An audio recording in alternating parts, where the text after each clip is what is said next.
স্থানীয় সরকার নির্বাচন এ বছরের শেষ দিকে অনুষ্ঠিত হবে বলে জানিয়েছেন তথ্য উপদেষ্টা। 10 মাস থেকে 1 বছর লাগবে তা শেষ করতে। এছাড়াও উপজেলা পরিষদ বাতিল করার পরিকল্পনা নেই সরকারের। গেল ত্রয়োদশ জাতীয় সংসদ নির্বাচনে বিএনপি প্রতিশ্রুতি দিয়েছিল স্থানীয় সরকার থেকে জাতীয় সংসদ পর্যন্ত প্রতিটি স্তরে জনগণের সরাসরি ভোটে প্রতিনিধি নির্বাচনের মাধ্যমে রাষ্ট্র ও সরকারে জনগণের ক্ষমতা প্রতিষ্ঠা করা হবে। বিপুল ম্যান্ডেট নিয়ে বিএনপি সরকার গঠনের পর দেশের পরিস্থিতি স্বাভাবিক হতে শুরু করলেও স্থানীয় সরকারের জনপ্রতিনিধি নির্বাচনের দিকে না গিয়ে প্রশাসক নিয়োগ শুরু করায় এ নিয়ে নানা আলোচনা সমালোচনা শুরু হয়। প্রশ্নটা তোলা হলো যে দৃশ্যমান ব্যবস্থা, আমি ব্যক্তিগতভাবে কবে হবে স্থানীয় সরকার নির্বাচন এমন প্রশ্ন যখন জনমনে, তখন সচিবালয়ে সরকারের বিভিন্ন কার্যক্রমের অগ্রগতি তুলে ধরেন তথ্য সম্প্রচার উপদেষ্টা। এই সময় উপদেষ্টা কথা বলেন স্থানীয় সরকার নির্বাচন নিয়ে, জানান এবছরের শেষে অনুষ্ঠিত হবে এইসব নির্বাচন।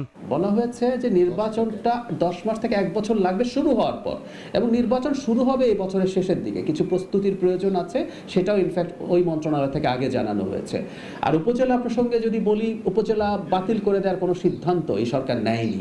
2024 সালের 5 আগস্টের পর যেসব সাংবাদিক জেলে আছেন তারা কোনো ক্ষেত্রে তাদের অপরাধ গণহত্যার চেয়েও বেশি, একথা জানিয়ে তথ্য সম্প্রচার উপদেষ্টা বলেন এই সরকারের আমলে অন্যায়ভাবে কোনো সাংবাদিক যাতে কারাগারে না থাকেন সে ব্যাপারে সরকার সচেতন রয়েছে। যাদের এই ধরনের মামলা দেয়া হলো, কারো অপরাধ হত্যার চাইতে বেশি, কিন্তু এখানে একটা কিন্তু আছে, সেটা সংশ্লিষ্ট যে অপরাধ আমরা মনে করছি যে গণহত্যার দায়ভার তাদের আছে কিনা। হামের টিকা নিয়ে তথ্য সম্প্রচার উপদেষ্টা বলেন প্রায় 1,61,00,000 শিশু হামের টিকা পেয়েছে, যা 89%। টিকা নিয়ে প্রশ্নের জবাবে উপদেষ্টা বলেন শিশু মৃত্যু ঘটুক তা হয়তো অন্তর্বর্তী সরকারও চায়নি, তারপরও পুরো বিষয়টি খতিয়ে দেখা হবে। আনোয়ার হোসেন, নাগরিক, ঢাকা।